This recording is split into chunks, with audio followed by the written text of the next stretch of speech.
बिस्मिल्लाहिर्रहमानिर्रहीम। तमाम देखने और सुनने वालों को अस्सलाम वालेकुम। नाजरीन, आज का बयान है कौम तौबा। आज हम आपको उस कौम के बारे में बताएंगे जिसे बहुत कम लोग जानते हैं।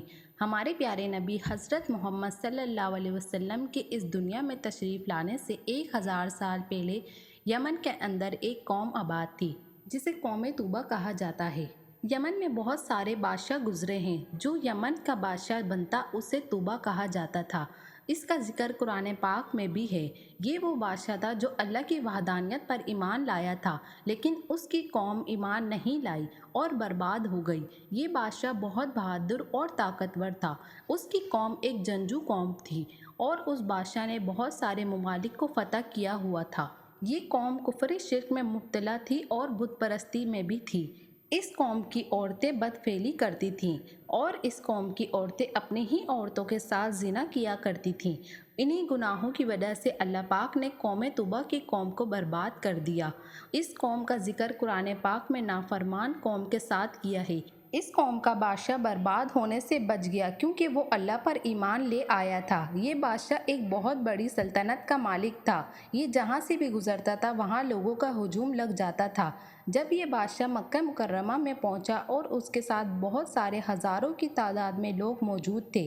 जब बहुत सारे लोगों के साथ ये बादशाह मक्का मुकर्रमा में पहुंचा तो वहाँ का कोई शख्स भी उसको देखने के लिए नहीं आया। बादशाह ये देखकर बहुत हैरान हुआ। बादशाह ये देखकर अपने वजीर से पूछने लगा कि ये कौन सा शहर है और यहाँ के लोग क्या काम करते हैं। कहने लगा कि क्या ये लोग नहीं जानते मैं बादशाह तौबा हूँ। ये सुनकर उसका वजीर कहने लगा, इस इलाके में ऐसा घर है जिसे काबा कहा जाता है। यहाँ के लोग उस घर की बहुत ताज़ीम करते हैं।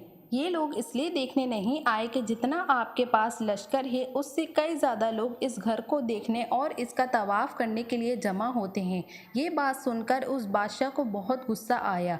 उसने दिल में ही ये सोच लिया कि माज़अल्लाह ये इस घर को गिरा देगा। जैसे ही उसने ऐसी नियत की तो उसी वक्त अल्लाह के हुक्म से बादशाह के सर में शदीद दर्द हुआ और नाक मुंह से खून आने लगा और बहुत बदबूदार खून आने लगा, जिसकी वजह से तमाम लोग दूर होने लगे।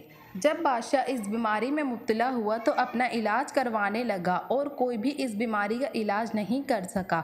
एक दिन बादशाह के पास एक आलिम आए। उसने जब बादशाह को देखा तो कहने लगा, इस मर्ज का इलाज इस दुनिया में नहीं है बल्कि आसमान से है। वो कहने लगा कि अगर तुमने दिल में ही बुरी नियत की है तो फ़ौरन तौबा करो। बादशाह फ़ौरन समझ गया कि बादशाह ने तौबा की और अल्लाह के हुक्म से फ़ौरन उस बादशाह को सेहत तंदुरुस्ती मिल गई।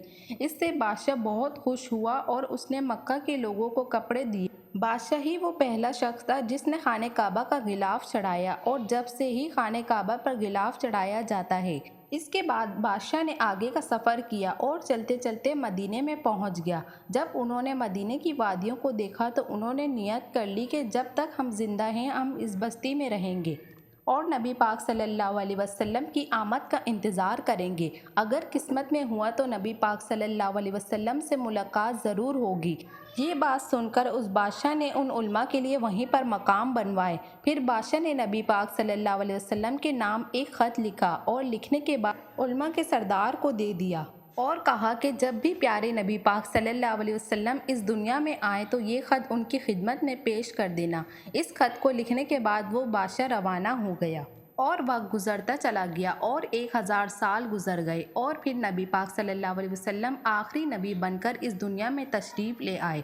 जब नबी पाक सल्लल्लाहु अलैहि वसल्लम तशरीफ़ लाए तो सब लोग उनके इस्तकबाल में खड़े हो गए। सबकी ख्वाहिश थी कि नबी पाक हमारे घर में ठहरें ताकि हम नबी पाक की खिदमत कर सकें। जिस ऊँटनी पर नबी पाक सवार थे और उसे खुला छोड़ दिया और कहा कि ये ऊँटनी जिस भी घर के सामने बैठी मैं उसका मेहमान बन जाऊंगा। अल्लाह के हुक्म से वो ऊँटनी उस सहाबा के घर के आगे ठहरी जो उस वक्त बहुत गरीब थे। उन सहाबा का नाम हज़रत अब्बू अय्यूब अलसारी रज़ियल्लाहु ताला अन्हु था।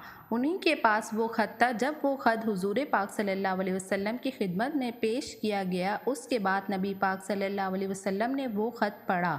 बादशाह ने जो ख़त हुज़ूर पाक सल्लल्लाहु अलैहि वसल्लम की बारगाह में लिखा था वो कुछ यूँ था, کم ترین مخلوق بادشاہ طوبا کی طرف سے سید المرسلین حضور پاک صلی اللہ علیہ وسلم کے نام، اے اللہ کے حبیب، میں آپ پر ایمان لاتا ہوں اور جو کتاب آپ پر نازل ہوگی میں اس پر بھی ایمان لاتا ہوں۔ بس مجھے اگر آپ کی زیارت کا شرف حاصل ہو گیا تو یہ بہت اچھا ہوگا، اور اگر میں زیارت نہ کر سکا تو آپ میری شفاعت فرمانا۔ میں آپ کی پہلی امت میں سے ہوں اور میں آپ کی بیعت کرتا ہوں۔ میں گواہی دیتا ہوں کہ اللہ ایک ہے اور آپ اللہ کے سچے رسول ہیں۔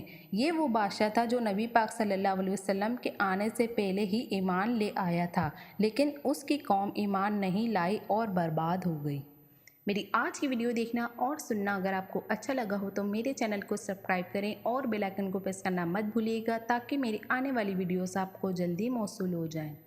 ملتے ہیں آپ سے اپنی اگلی ویڈیو میں، تب تک کے لیے اللہ حافظ۔